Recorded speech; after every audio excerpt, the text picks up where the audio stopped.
다 함께 찬송가 430장 찬양 드림으로 수요 기도회를 시작하겠습니다.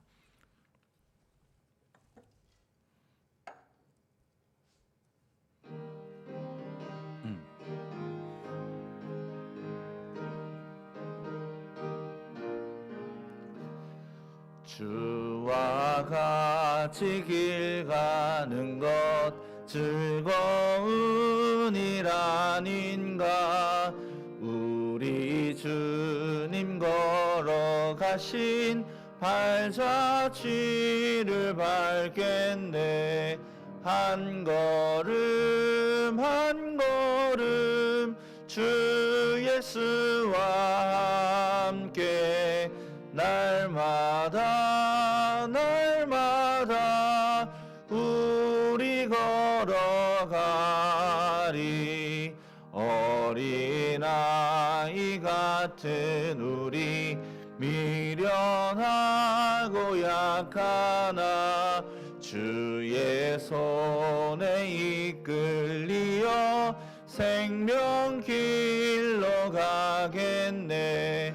한 걸음 한 걸음 주 예수와 함께 날마다 우리 걸어가리. 꽃이 피는 들판이나 험한 골짜기라도 주가 인도하는 대로 주와 같이 가겠네. 한 걸음 한 걸음 주 예수와 함께 날마다 우리 걸어가리. 옛 선지자의 녹같이 우리들도 천국에 들려 올라갈 때까지 주와 같이 걷겠네. 한 걸음 한 걸음 주 예수와 함께 날마다 우리 걸어가리.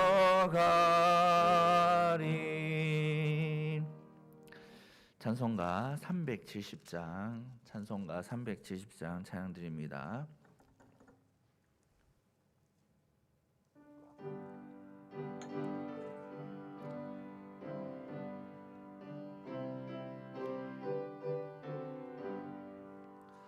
주 안에 있는 나에게 딴 근심이 있으랴. 십자가 밑에 나가 내 짐을 풀었네. 주님을 찬송하면서 할렐루야 할렐루야. 내 앞길 나 주님만 그 두려움이 내 기도 되었고 전날의 한숨 변하여 내 노래 되었네. 주님을 찬송하면서 할렐루야 할렐루야. 내 앞길 멀고 험해도 나 주님만 따라가리. 내 주는 자비하셔서 늘 함께 계시고 내 궁핍함을 아시고 늘 채워주시네. 주님을 찬송하면서 할렐루야 할렐루야. 내 앞길 멀고 험해도 나 주님만 따라가리. 내 주와 맺은 언약은 영불변하시니 그 나라 가기까지는 늘 보호하시네. 주님을 찬송하면서 할렐루야 할렐루야. 내 앞길 멀고 험해도 나 주님만 따라가리. 이 시간 우리 마음을 모아 기도할 때 하나님 한 분만 바라보는 예배가 될 수 있도록, 또 예배 중에 하나님의 놀라운 임재와 은혜를 경험하며 또 풍성한 하나님의 은혜를 체험하는 귀한 시간이 될 수 있도록, 또 우리 각자의 심령을 위해서 기도하며 하나님 앞으로 나아가겠습니다. 걸어가신 하나님 은혜를 감사합니다. 하나님, 우리 마음이 하나님만 바라보며 하나님을 향할 수 있는 귀한 시간이 될 수 있도록 도와주시옵소서. 하나님, 세상에서 정말 하나님을 잊어버리고 또 죄 중에 거할 때가 너무나도 많았습니다. 하나님, 우리의 죄를 놀라운 은혜로 용서하여 주시고 다시 한번 하나님을 찾으며 하나님께 나아가는 귀한 심령이 될 수 있도록 우리의 마음을 주장하여 주시옵소서. 하나님, 예배 중에 하나님만 높이기를 원합니다. 하나님을 만나는 귀한 시간이 되기를 원합니다. 하나님의 인재를 온전히 경험하며 하나님께서 우리에게 베풀어 주시는 그 풍성한 은혜를 체험하는 귀한 시간 될 수 있도록 도와주시옵소서. 다시 한번 하나님의 놀라운 구원의 은혜를 주님 기뻐하며 감사하는 귀한 시간 되기를 원합니다. 하나님께서 날마다 우리에게 베풀어 주시는 간섭하심과 또 인도하심에 대하여 깨닫고 또 기뻐하며 감사하는 귀한 시간이 될 수 있도록 도와주시옵소서. 또한 말씀을 통하여 우리에게 베풀어 주시는 은혜를 경험하기를 원합니다. 하나님, 우리의 마음이 열려질 수 있도록 도와주시고 깨닫는 심령이 될 수 있도록 도와주시며, 또한 성령 충만함으로 통하여 하나님을 바라보는 귀한 예배의 시간이 될 수 있도록 인도하여 주시옵소서. 오직 주님만 바라보며 또한 주님의 은혜 안에 머무는 귀한 시간이 될 수 있도록 인도하여 주시고, 오직 하나님께서 영광 받으시며 우리에게는 풍성한 은혜가 되는 귀한 예배가 될 수 있도록 인도하여 주시옵소서. 하나님, 다시 한번 간구드리옵기는 주님, 우리의 마음을 주님께서 만져주시옵소서. 지치고 상한 영혼들, 하나님, 또한 세상에서 지금 상처받은 영혼들, 하나님이 주시는 놀라운 은혜로 위로받으며 치유받으며 하나님이 주시는 평안을 경험하는 귀한 시간 될 수 있도록 주 은혜를 베풀어 주시옵소서. 주님께로만 나아갑니다. 주님만 바라봅니다. 하나님, 우리에게 임재하여 주시옵소서. 주님,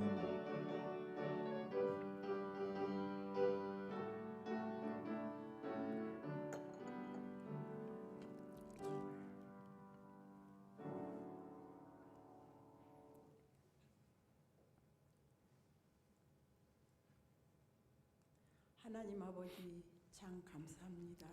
주일로 3일 동안도 저희들을 하나님의 사랑의 장중에 보호하시고 은혜 베풀어 주셔서 3일 동안도 말씀대로 살려고 힘쓰고 애쓰는 저희들 되게 하여 주심을 감사합니다. 그러나 뒤를 돌아볼 때에 하나님의 말씀에 불순종하고 또한 내 생각과 내 방법으로 사는 적이 너무나도 많았습니다. 하나님, 이 시간에 주홍같이 붉은 죄, 눈같이 희게 하신다는 그 말씀을 부여잡고 이 자리에 나왔습니다.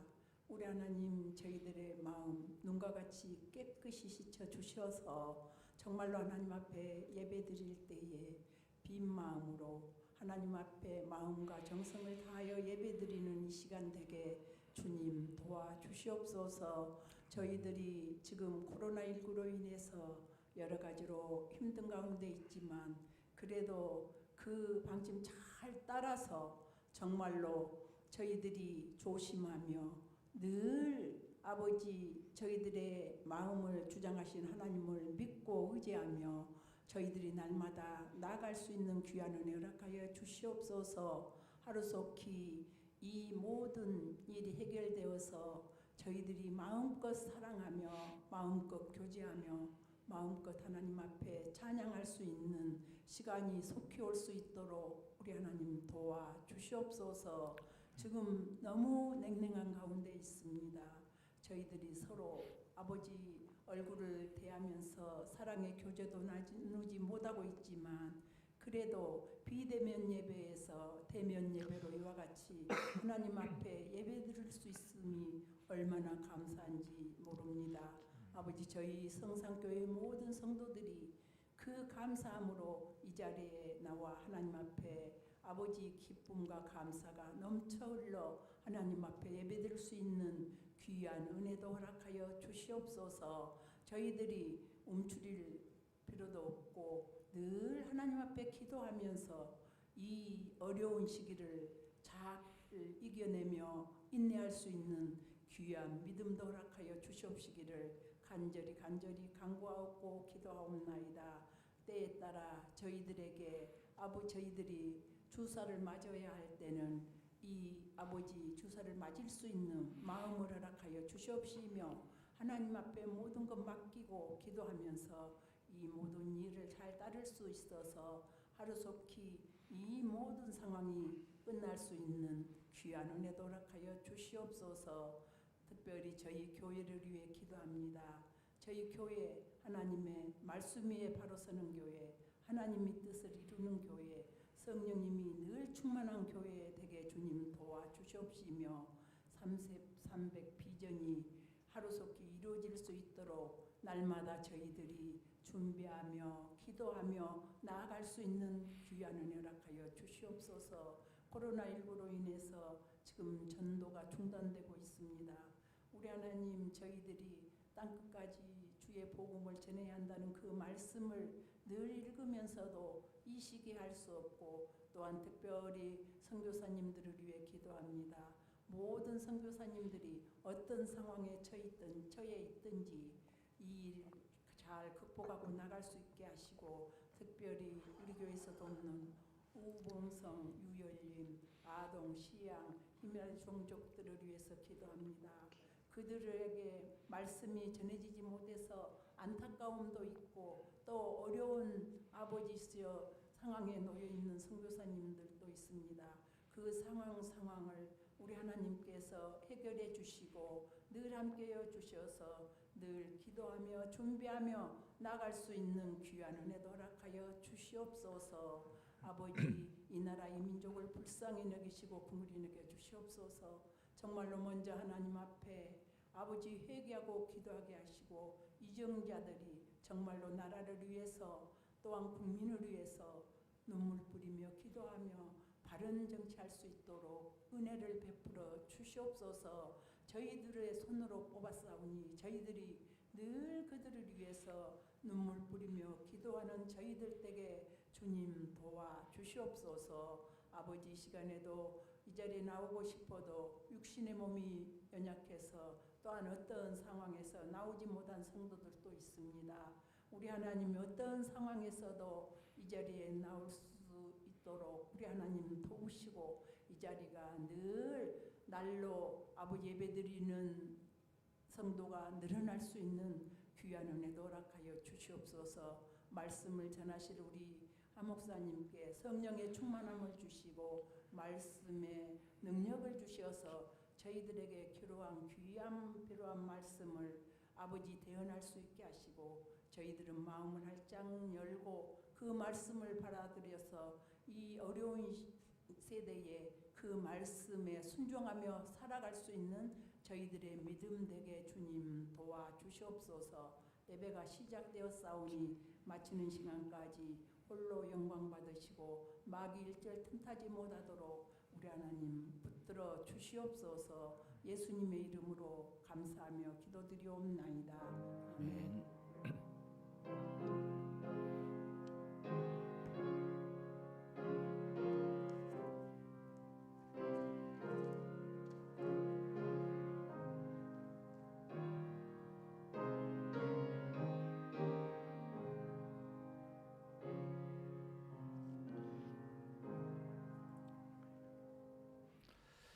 오늘 우리에게 주시는 하나님의 말씀 창세기 39장 1절부터 3절 말씀입니다. 창세기 39장 1절에서 3절. 제가 가진 성경 구약 성경 60쪽 전에 있습니다. 제가 대독하겠습니다. 요셉이 이끌려 애굽에 내려가매 바로의 신하 친위대장 애굽 사람 보디발이 그를 그리로 데려간 이스마엘 사람의 손에서 요셉을 산이라. 여호와께서 요셉과 함께 하심으로 그가 형통한 자가 되어 그의 주인 애굽 사람의 집에 있으니 그의 주인이 여호와께서 그와 함께 하심을 보며 또 여호와께서 그의 범사에 형통하게 하심을 보았더라. 아멘. 우리 주위 분들과 잠시 인사하면 좋겠는데요. 잘 되고 있습니다. 예수 믿으면 잘 됩니다. 이렇게 인사했으면 좋겠습니다. 많은 분들이 복음을 전할 때 어떻게 전합니까? 예수님 믿으면 구원받습니다. 예수님 믿고 구원받으세요. 이렇게 복음을 전하죠. 그런데 예전에는 이렇게 전하기도 했습니다. 예수님 믿고 복 받으세요. 이렇게 전하기도 했습니다. 또 예수님 믿으면 잘 됩니다. 이렇게 예수님을 증거했습니다. 여러분, 이 잘 된다는 의미가 무엇일까요? 제가 방금 전에 소두에도 같이 이제 인사합시다. 이렇게 잘 되고 있습니다. 예수님 믿으면 잘 됩니다. 이렇게 인사를 했는데요. 잘 된다는 의미가 무엇일까요? 예수님 믿으면 복 받는다고 하는데 그 복이 복 받는다고 할 때 그 복이 과연 어떤 것일까요? 세상의 모든 종교는 기복적인 요소가 있습니다. 기독교도 예외가 아닌데요. 예수님 믿으면 복 받습니다. 이렇게 이야기하는 것처럼 기독교에도 분명히 기복적인 요소가 있는 것이 사실입니다. 그런데 이 잘 된다는 것, 또 예수님 믿고 믿을 때 복을 받는다는 것, 이것을 오해해서 많은 문제가 생겨나기도 합니다. 그 문제의 대표적인 게 바로 소위 말하는 번영신학 또는 성공신학이라는 것인데요. 예수님을 믿으면 건강하게 되고 사업도 성공하고 또 자녀들도 잘 된다고 생각을 합니다.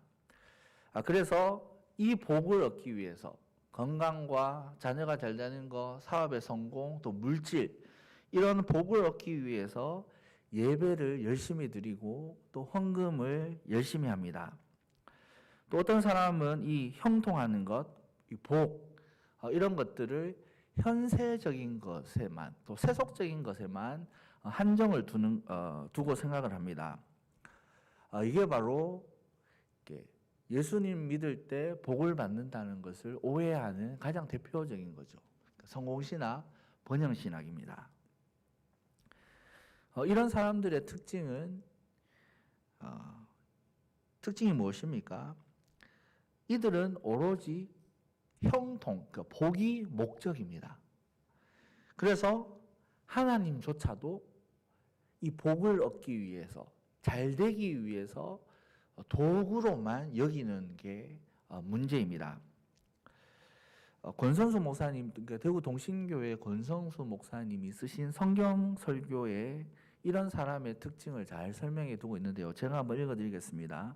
번영신학이란 예수님을 잘 믿으면 건강하고 부자되고 행복해진다는 신학이다. 그것은 병들고 가난하고 불행한 것은 다 믿음이 부족한 결과라고 보는 신학이다. 이렇게 설명을 합니다. 예수님 믿으면 복 받습니다. 이 복을 현세적인 것으로만 이해를 하면 이런 오류를 범할 수 있습니다. 그러니까 믿음이 좋은 사람은 무조건 잘 돼야 되는 거죠. 그러니까 세상적으로 성공하고 다 건강하고 잘 돼야 됩니다. 반대로 혹시나 몸이 아프거나 혹시나 사업에 실패하면 어떻게 바라봅니까? 저 사람은 믿음이 없는 사람이다. 이렇게 바라보게 되는 거죠. 여러분, 성경의 형통이나 복을 이렇게 현세적인 것에만 한정해서 생각을 하면 성도의 고난의 문제가 해결이 안 됩니다. 우리가 인생을 살면서 고난을 겪지요. 욥이 겪은 고난은 여러분, 욥의 믿음이 부족해서 받는 고난입니까? 여러분, 순교자들 생각해 보십시오. 순교자들은 복음을 전하다가 또 예수님을 믿다가 목숨을 잃었습니다. 그들의 헌신이나 노력이 부족했기 때문에 그런 결과가 생긴 것입니까? 여러분, 이것만 보더라도 현세적인 복만을 이야기하는 것은 결코 성경적인 형통이나 성경적인 복에 해당하지 않음을 알 수 있습니다. 그래서 요 근래에 들어서 어떤 현상들이 생기냐면 번영신학이나 이런 성공신학을 비판하는 사람들이 생겨났습니다. 그러니까 현세의 복을 대신해서 내세의 복을 강조하는 사람들이 생겼습니다. 성경에서 이야기하는 복은 현실의 복이 아니라 영적인 것이라 이렇게 이야기를 합니다. 그래서 이렇게 이야기하는데요. 천국 가면 됐지. 내가 구원받았으면 되었지. 이 땅에서 하나님께 건강을 구하고 물질을 구하는 것은 영적이지 못한 것이야. 이렇게 이야기를 합니다. 그런데 여러분, 이것도 좀 문제가 되는데요. 한번 생각해 보십시오. 성경을 한번 보십시오. 성경을 보면 분명히 우리의 삶의 현실에 필요한 복을 이야기를 하고 있습니다. 여러분 한번 자녀가 없었던 아브라함과 한나 생각해 보세요. 자녀가 없다는 것은 영적인 것입니까? 현실적인 것입니까? 이게 마땅히 현실적인 것이죠. 그죠? 그런데 하나님은 한나의 기도를 들으시고 그 자녀들을 허락해 주셨습니다. 또 우리가 구원의 대표적인 사건이라고 이야기하는 출애굽을 한번 생각해 보십시오. 이스라엘 백성들은 노예로 살았습니다. 현실적으로 굉장히 힘들고 어려운 삶을 산 거죠. 하나님의 구원, 하나님이 이스라엘 백성들을 출애굽을 시키신 것은 이런 현실적인 문제의 해결도 있습니다. 그들이 너무나도 힘들고 어렵기 때문에 하나님께 부르짖었고 하나님은 그들의 현실의 문제에서도 구원해 주셨습니다. 이스라엘 백성들이 농사를 지을 때 하나님은 성경을 보면 이른 비와 늦은 비를 허락하셨다고 말합니다. 성경에서 이야기하는 대표적인 복인데요. 이 이른 비와 늦은 비도 무엇과 연관이 되어 있습니까? 영적인 것입니까? 물론 영적으로 우리가 해석을 할 수 있지만 실제 이스라엘 백성들의 삶에는 농사와 밀접한 관련이 있는 거죠. 그러니까 농사가 잘 되기 위해서 하나님이 허락하신 게 바로 이른 비와 늦은 비입니다. 그러니까 성경을 보면 이런 현실적인 복도 분명히 있다는 사실을 알 수 있습니다. 그렇다면 성경이 이야기하는 복은 현실적인 것입니까? 내세적인 것입니까? 과연 성경적인 형통, 우리가 잘 된다는 것이 어떤 의미가 있겠습니까? 오늘 말씀을 통해서 이 부분을 함께 좀 생각해 보았으면 좋겠습니다. 오늘 우리가 읽은 성경에 형통한 사람이 나옵니다. 성경은 그냥 대놓고 형통하다고 이야기합니다. 모든 것이 범사가 다 잘 되었다고, 형통했다고 이야기하고 있습니다. 바로 요셉이죠. 오늘 본문 2절 3절 창세기 39장 2절 3절 말씀 한번 보십시오. 여호와께서 요셉과 함께 하심으로 그가 형통한 자가 되어 그의 주인 애굽 사람의 집에 있으니 그의 주인이 여호와께서 그와 함께 하심을 보며 또 여호와께서 그의 범사에 형통하게 하심을 보았더라. 이렇게 말씀합니다. 그러니까 성경은 대놓고 요셉이 형통한 사람이 되었고 또 하나님께서 그의 범사에 모든 일에 형통함을 주셨다 이렇게 이야기합니다. 또 오늘 우리가 읽지 않았지만 39장 23절에서도 동일하게 말씀하는데요. 39장 23절 보면 이렇게 말씀합니다. 요셉이 감옥에 갇혔을 때 이야기죠. 간수장은 그의 손에 맡긴 것을 무엇이든지 살펴보지 아니하였으니 이는 여호와께서 요셉과 함께 하심이라. 여호와께서 그를 범사에 형통하게 하셨더라 이렇게 이야기합니다. 네. 하나님은 요셉을 형통한 사람으로 만들어 주셨고 하나님께서 요셉의 모든 일에 형통함을 주셨습니다. 그런데 여러분 좀 이상하지 않습니까? 많이 이상하죠. 요셉이 처한 상황들을 한번 보십시오. 그를 과연 형통한 사람이라고 이야기할 수 있는 그런 상황입니까? 성경은 요셉이 형통한 사람이라고 말하고 범사에 다 잘 되었다고 이야기하는데 그런데 그렇게 말씀하는 시점이 언제입니까? 요셉은 형들의 시기로 노예로 팔렸습니다. 그전에는 요셉의 아버지가 야곱인데 유력한 족장입니다. 그 유력한 족장의 아들로 온갖 호사를 누렸습니다. 요셉이 특별히 요셉을 사랑했기 때문에 채색 옷을 입히고 모든 아버지의 사랑을 독차지하는 그런 생활을 했습니다. 요셉의 형들이 요셉을 시기를 합니다. 그래서 요셉을 노예로 팔았습니다. 노예로 팔았습니다. 아버지 밑에서 온갖 호사를 누리던 요셉이 하루아침에 타국의 노예가 되었습니다. 여러분 생각해 보십시오. 노예가 되었다면 그 어떤 인생보다도 실패한 인생이 아닙니까? 또 절망적인 상황이죠. 그런데 그때 성경이 뭐라고 이야기합니까? 요셉이 형통한 사람이 되었다고 말씀하고 있습니다. 두 번째 우리가 읽었던 23절의 상황은 어떤 상황입니까? 요셉이 노예가 되었어요. 그런데 하나님께서 복을 주셔서 조금 이게 상황이 호전이 됩니다. 그 보디발의 집에 팔렸는데 요셉의 시위대장, 근위대장, 친위대장 보디발의 집에서 가정의 총무, 노예 중에서도 가정의 총무가 되었습니다. 좀 나아지는 것 같았습니다. 형통한 것 같아요. 조금이나마. 그런데 갑자기 누명을 쓰죠. 누명을 쓰고 감옥에 갇힙니다. 여러분 생각해 보세요. 감옥의 죄수가 되었습니다. 그런데 그때 성경이 형통하게 되었다고 말씀합니다. 이제는 노예도 아닙니다. 요셉이 갇힌 곳은 정치범이 수용되는 감옥입니다. 여러분 요셉의 마음을 한번 생각해 보십시오. 어떠했겠습니까? 정말 참담한 심정이 아니었겠습니까? 이제는 정말 아무런 소망도 가질 수 없는 그런 가장 밑바닥의 인생으로 떨어졌습니다. 그런데 그때 성경은 형통하였다고 말씀합니다. 여러분 이것을 보면 성경이 말씀하는 형통이 단순히 부자가 되고 또 몸이 건강하고 일이 술술 잘 풀리는 것입니까? 그렇지 않음을 알 수 있지요. 여러분 다시 한번 말씀을 보십시오. 요셉이 형통하였다고 말하는데 성경은 그 이유, 요셉이 형통하게 된 그 이유를 분명히 밝히고 있습니다. 여호와께서 요셉과 함께 하심으로 또 그의 주인이 여호와께서 그와 함께 하심을 보며 이는 여호와께서 요셉과 함께 하심이라 이렇게 말씀하고 있습니다. 성경은 하나님이 요셉과 함께 하심으로 요셉이 형통한 사람이 되었다고 말합니다.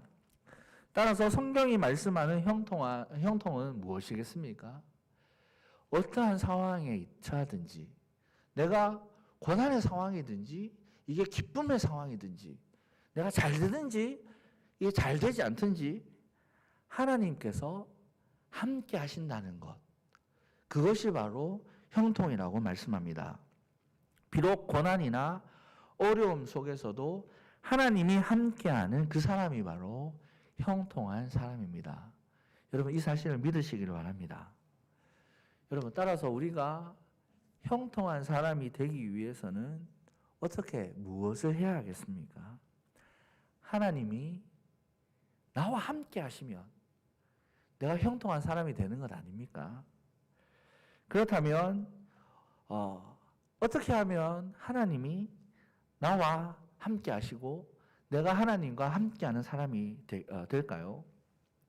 우리는 요셉의 이야기에서 그 비밀을 알 수 있습니다. 창세기 39장을 보면 요셉이 형통하게 되었다는 것을 두 번 이야기하는데요. 첫 부분에서 그러니까 요셉이 노예가 되었을 때 그것을 이야기하고 또 요셉이 감옥에 갔을 때 다시 형통하게 되었다 이렇게 이야기를 합니다. 자, 요셉이 노예로 팔렸을 때 또 요셉이 감옥에 갔을 때 성경은 형통하였다 이렇게 이야기합니다. 이 형통함의 비밀은 요 두 문장 사이에 있던 사건이 요셉의 형통의 비밀을 풀 수 있는 열쇠가 되겠죠. 자, 다시 한번 보십시오. 창세기 39장의 첫 부분에 형통에 대해서 이야기하고 마지막 부분에 형통에 대해서 이야기하는데 그 중간에 어떤 사건이 놓여 있습니까? 요셉이 보디발의 아내의 유혹을 이기는 사건입니다. 이게 원인이 되어서 감옥에 가게 되는 거죠. 이 사건이 바로 요셉의 형통의 비밀입니다. 여러분, 요셉은 용모가 준수했다고 말씀합니다. 그래서 보디발의 아내가 요셉과 같이 동침할 것을 요구를 하죠. 그때 요셉은 보디발의 아내의 유혹을 물리치고 옷을 벗어둔 채로 도망을 하였습니다. 여러분이 요셉이라면 어떤 생각을 하겠습니까? 보디발의 아내의 유혹에 넘어가면, 그러니까 보디발의 아내와 동침을 한다면 어쩌면 더 많은 혜택을 받으면서 더 편안한 생활을 할 수 있다는 생각을 할 수 있겠죠. 또 반대로 보디발에게 들켰을 때는 어떻게 되겠습니까? 죽임을 당할지도 모르죠. 그래서 정말 여러 가지 생각을 하지 않았겠습니까? 그런데 요셉은 왜 보디발의 아내의 유혹을 거부했을까요? 보디발의 의리를 지키기 위해서 들켰을 때 죽음을 당하는 것 때문에 보디발의 아내의 유혹을 물리쳤습니까?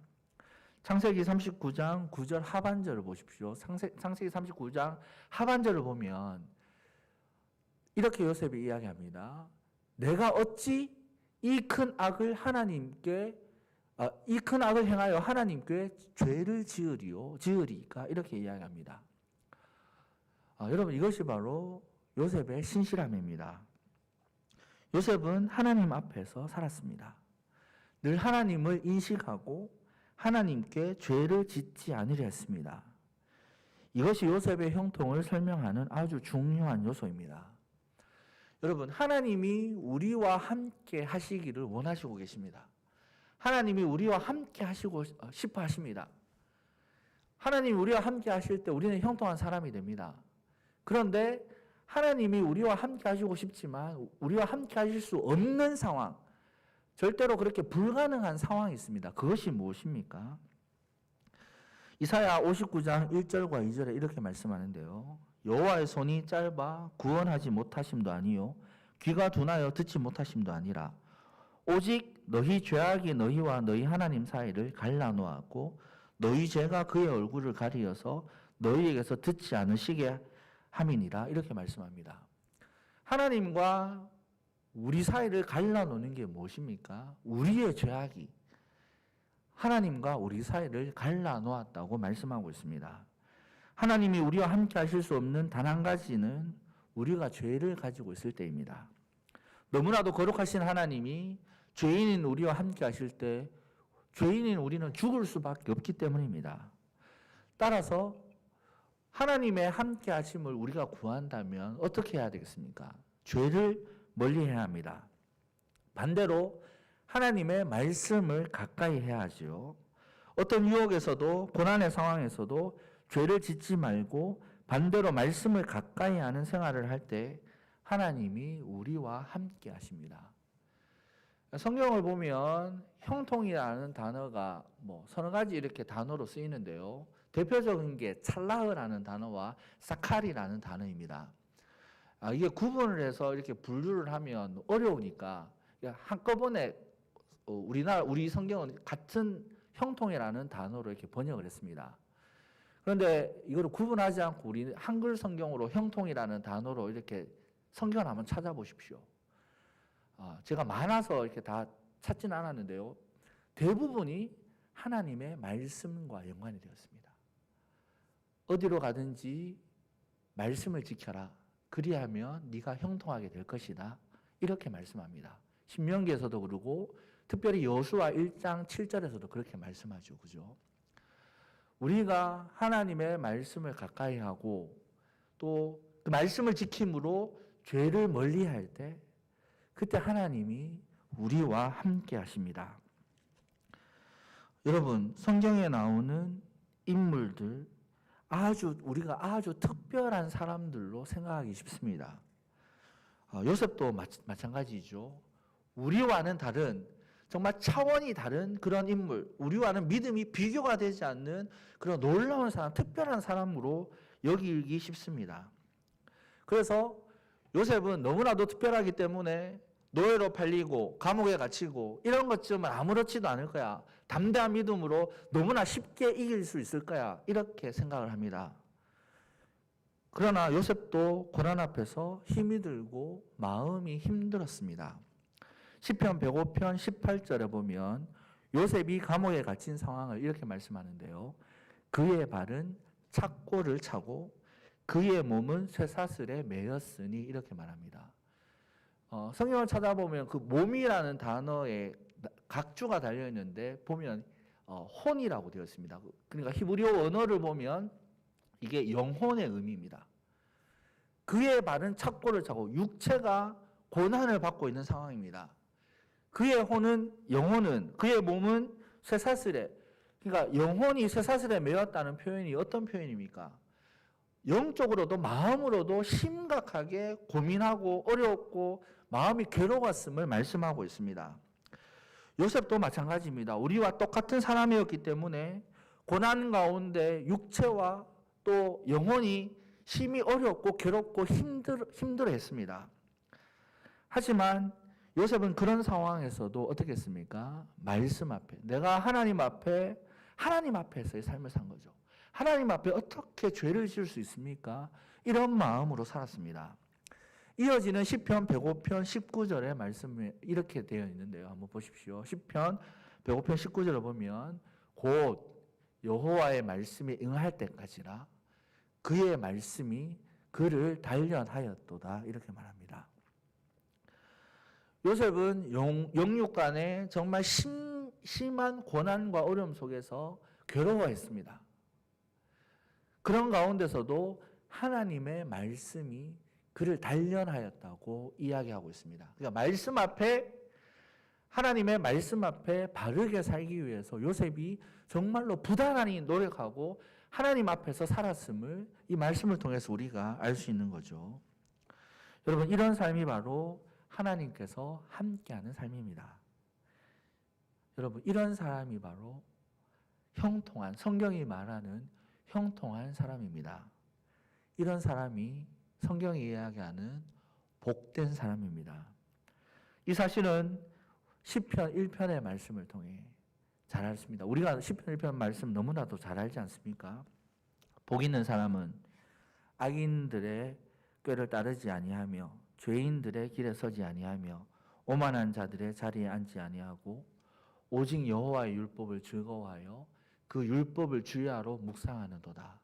그는 시냇가에 심은 나무가 철을 따라 열매를 맺으며 그 잎사귀가 마르지 아니한 같으니 그가 하는 모든 일이 다 형통하리로다. 이렇게 말합니다. 복 있는 사람, 형통한 사람 특징 두 가지가 무엇입니까? 죄를 멀리하는 사람이죠. 악인들, 오만한 사람들, 죄의 자리에 가지 않는 사람입니다. 반대로 늘 주야로 하나님의 말씀을 묵상하고 말씀을 가까이 하는 사람이 복이 있는 사람이라고 말씀하고 있습니다. 이런 사람이 어떻게 됩니까? 이런 사람이 어떻게 됩니까? 시냇가에 심은 나무와 같은 사람이 되는 거죠. 하나님의 함께 하심이 왜 복입니까? 시냇가에, 우리가 시냇가에 심은 나무처럼 살 수 있기 때문입니다. 시냇가에 심은 나무가 어떤 의미입니까? 하나님으로부터 오는 그 풍성한 은혜를 늘 끊임없이 공급받는 사람 아닙니까? 이게 바로 성경이 이야기하는 형통한 사람입니다. 사랑하는 성도 여러분, 우리가 어떤 상황에 처하는 것이 중요한 것이 아닙니다.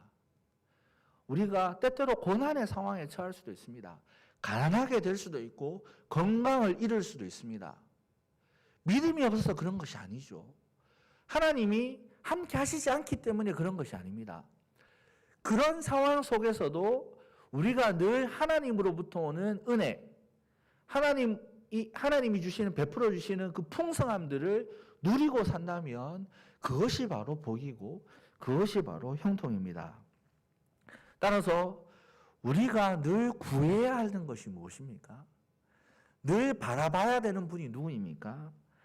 우리는 하나님을 늘 바라봐야 되고 하나님의 함께 하심을 늘 구해야 합니다. 하나님 그분 자체가 우리의 목적이 되어야 되는 거죠. 그런데 많은 사람들은 어떻게 합니까? 하나님을 자신의 유익을 구하는 수단으로 여깁니다. 하나님을 잘 믿고 하나님께 헌신하고 하나님을 섬기는 이유가 무엇입니까? 하나님을 예배하는 이유가 무엇입니까? 내가 잘 되고 복을 받기 위해서입니다. 이게 문제인 거죠. 한국교회 많은 사람들이 이렇게 신앙생활을 하기 때문에 문제가 되는 겁니다. 하나님을 섬기는 성도는 하나님이 수단이 되어서는 안 됩니다. 하나님 그분 자체가 내 삶의 목적이 되어야 되는 거죠. 여러분, 하나님이 우리의 목적이 되고 있는지 아닌지 가장 잘 알 수 있는 방법이 무엇이겠습니까? 내 기도의 내용이 무엇인지를 살펴보면 잘 알 수 있습니다. 여러분, 우리의 기도의 내용은 어떻습니까? 여러분 기도를 하실 때 여러분은 무엇을 구하고 계십니까? 돈을 구하고 성공을 구하고 건강과 자녀가 잘 되는 것만 기도하고 계십니까? 여러분 오해하지 마십시오. 우리가 하나님의 자녀로 하나님의 나라를 세우며 하나님 나라를 세우기 위해서 또 하나님 나라의 확장을 위해서 살아갈 때 필요한 것들을 구해야 되겠습니까? 구하지 말아야 되겠습니까?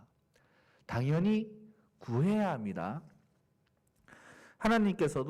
예수님께서도 제자들에게 가르쳐 주신 기도에 일용할 것들을 구하라고 말씀하셨습니다.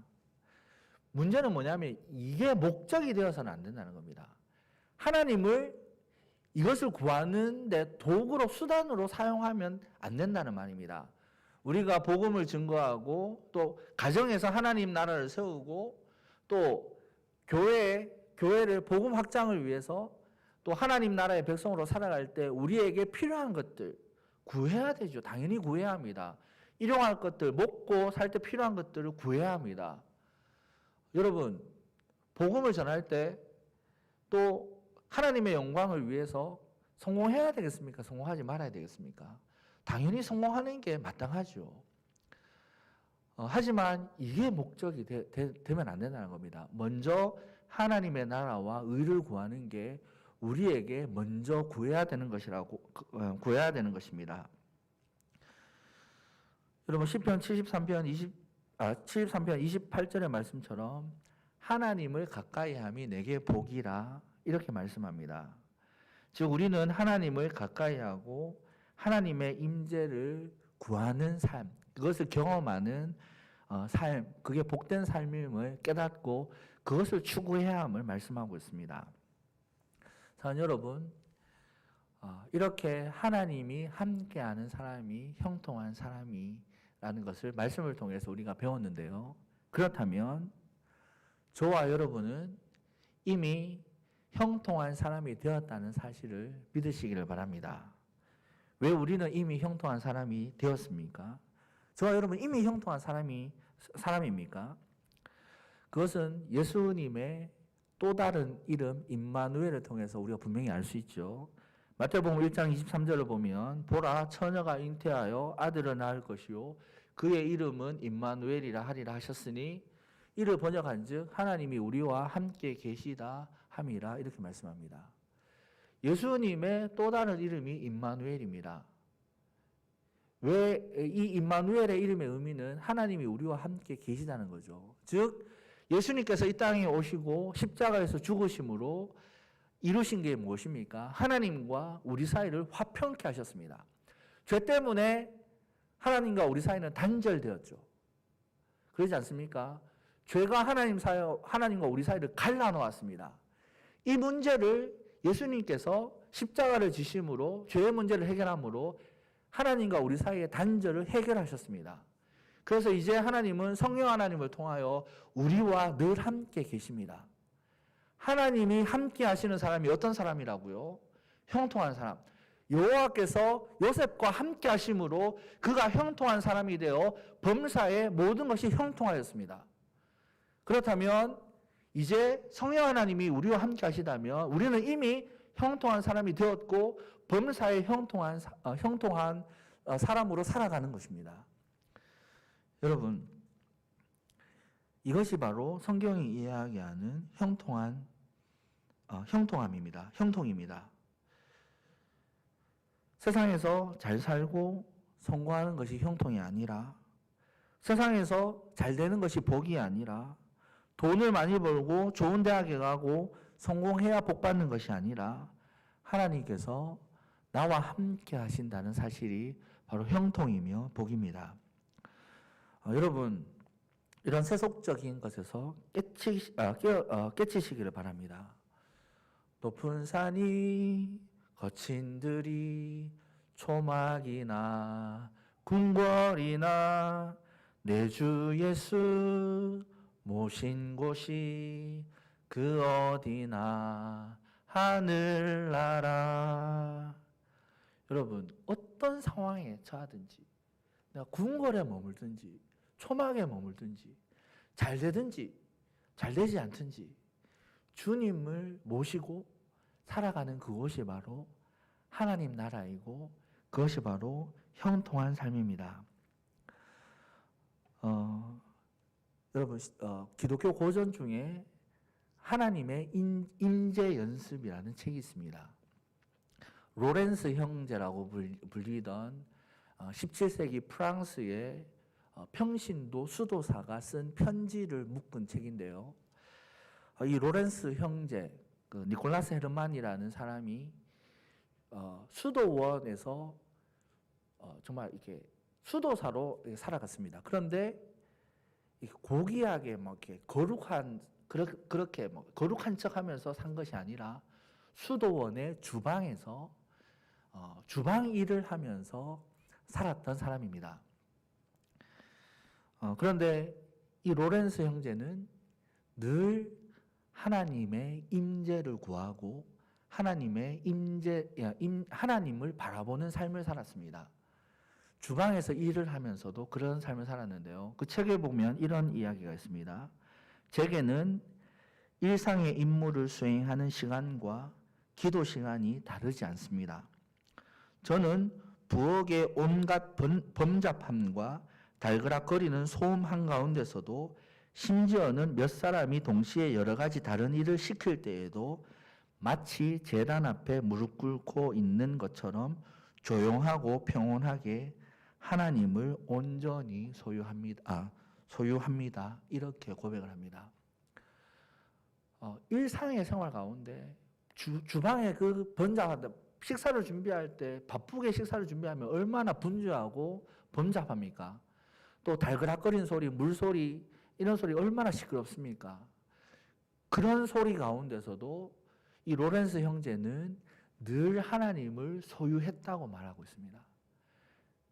이렇게 할 수 있는 게 뭡니까? 늘 언제나 하나님을 바라보고 하나님 앞에서 살려고 노력한 거죠. 우리에게 필요한 것이 바로 이것입니다. 우리는 형통한 사람, 복된 사람이 되기를 원합니다. 하나님이 함께 하시는 사람이 되기를 원하죠. 어떻게 해야 되겠습니까? 하나님은 이미 우리를 찾아오셨습니다. 우리도 우리를 찾아오신 그 하나님을 늘 인식하면서 살아야 되지 않겠습니까? 그 늘 하나님 앞에서 삶을 살아야 되지 않겠습니까? 어떠한 분주한 가운데서도 우리 일상생활 가운데서도 하나님이 나와 함께 하신다는 사실을 인식하고 그분을 바라보는 삶을 살아야 합니다. 그런 하나님 앞에서 살아갈 때 요셉의 고백이 나오는 거죠. 내가 하나님 앞에서 어떻게 이런 죄를 짓겠습니까? 이런 고백이 나오는 겁니다. 사랑하는 여러분, 저와 여러분 이미 형통한 사람입니다. 우리 일상생활 가운데서도 시냇가에 심은 나무처럼 하나님이 공급해 주시는 그 풍성한 은혜들을 누리며 살아가는 저와 여러분이 되시기를 주님의 이름으로 축복드립니다. 우리 주신 말씀 붙잡고 기도드릴 때 하나님, 내가 하나님 앞에 지은 죄가 무엇입니까? 여전히 하나님과 나 사이를 갈라놓는 죄가 무엇입니까? 하나님, 이 죄의 문제를 해결하기를 원합니다. 하나님, 내가 하나님의 말씀을 가까이 하는 삶을 살게 하여 주시옵소서. 하나님의 말씀을 지키는 삶, 하나님의 말씀을 늘 묵상하며 그 말씀을 지키는 삶을 살게 하여 주시옵소서. 하나님, 이렇게 죄를 멀리하고 말씀을 가까이 함으로 주님 풍성한 삶, 하나님이 주시는 그 풍성한 삶을 살기를 원합니다. 하나님이 함께 하심으로 늘 형통한 삶을 살아가게 하여 주시옵소서. 하나님을 바라보며 하나님 앞에 살아가는 우리의 삶이 되게 하여 주시옵소서. 다 함께 기도하며 하나님 앞으로 나가겠습니다. 거룩하신 하나님, 은혜를 감사합니다. 요셉이 하나님 앞에 살았습니다. 하나님의 말씀 앞에 죄를 어떻게 지었겠습니까? 고백하며 살았습니다. 하나님은 이런 요셉과 함께하여 주셨습니다. 그래서 어떠한 상황에 처하든지 하나님은 요셉을 떠나지 않으셨고 함께하여 주셨습니다. 이것이 바로 형통한 삶임을 말씀을 통해서 깨닫습니다. 하나님, 우리가 범사에 형통한 사람이 되기를 원합니다. 하나님이 함께 하시는 사람이 되기를 원합니다. 하나님, 그러기 위하여 내가 하나님 앞에 지은 죄가 무엇인지 주여 고백하게 하여 주시옵소서. 여전히 해결하지 못한 죄가 있습니까? 하나님, 다시 한번 깨닫게 하여 주시고 결단하는 마음을 우리에게 허락하여 주셔서 그 죄에서 떠나는 역사를 이 시간 우리에게 나타내 주시옵소서. 하나님, 여전히 해결하지 못한 죄, 여전히 약한 나의 모습 가운데 주님 하나님을 바라봄으로 그 문제를 해결하기 원합니다. 하나님, 정말 하나님 말씀을 가까이 하며 그 말씀을 지키는 삶을 통하여 늘 하나님의 함께 하심을 경험할 수 있도록 도와주시옵소서. 그는 시냇가에 심은 나무처럼 사철 하나님 푸른 열매를 맺으며 하나님 정말 푸른 잎사귀 가운데 많은 열매를 맺는 그런 사람이 되었다는 것을 말씀을 통해서 깨닫습니다. 하나님, 우리의 삶이 이러한 시냇가에 심은 나무와 같은 풍성한 은혜를 누리는 삶을 살게 주여 은혜를 다하여 주시옵소서. 주님, 늘 하나님을 바라보는 우리의 마음이 되기를 원합니다. 늘 하나님 앞에 살아가는 우리의 심령이 되기를 원합니다. 하나님, 어떠한 상황 가운데서도 주님 일상의 상황 가운데서도 우리가 하나님 앞에서 살아간다는 사실을 잊지 않도록 도와주시옵소서. 하나님, 내가 무엇을 하든지 늘 하나님을 바라보는 삶을 살아가는 우리들의 삶이 될 수 있도록 은혜를 다하여 주시옵소서. 주님, 이런 삶을 통하여 우리가 하나님이 함께 하심을 통하여 형통한 범사의 형통함을 누리는 우리 모두가 될 수 있도록 은혜를 다하여 주시옵소서. 주님이 우리와 함께 해주심을 믿으며 늘 주님을 바라보는 우리의 삶이 될 수 있도록 은혜를 다하여 주시옵소서. 주님, 거룩하신 하나님, 은혜를 감사합니다. 주님, 형통한 사람이 되기를 원합니다. 주님, 복된 삶을 살기를 원합니다. 하나님이 나와 함께 하심이 형통이며 복임을, 하나님을 가까이 하는 것이 복임을 믿게 하여 주시옵소서.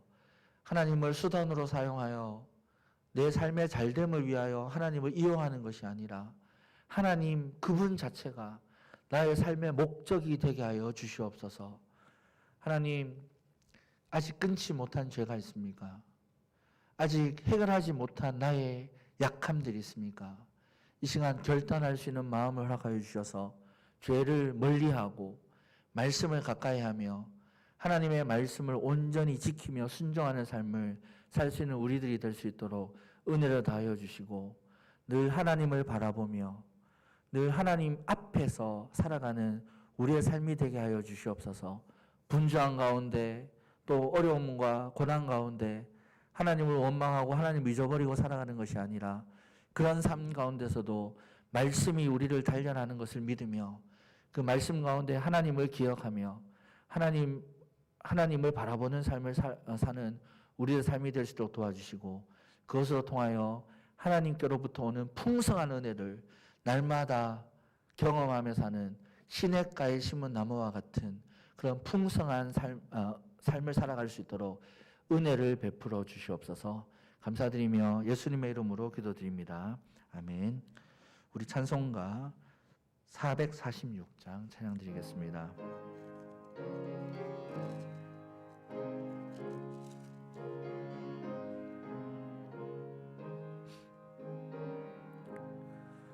주 음성 외에는 참 기쁨 없도다.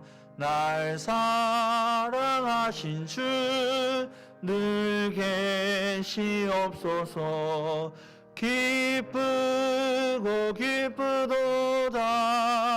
항상 기쁘도다. 나 주께 왔사오니 복 주옵소서. 나 주께 왔으니 복 주시옵소서. 주 함께 계시면 큰 시험이 이기네. 기쁘고 기쁘도다. 항상 기쁘도다. 나 주께 왔사오니 복 주옵소서. 주 떠나가시면 내 생명 헛되네. 기쁘나 슬플 때 늘 계시옵소서. 기쁘고 기쁘도다. 항상 기쁘도다. 나 주께 왔사오니 복 주옵소서. 그 귀한 언약을 이루어 주시고 주 명령 따를 때 늘 계시옵소서. 기쁘고 기쁘도다. 항상 기쁘도다. 나 주께 왔사오니 복 주옵소서.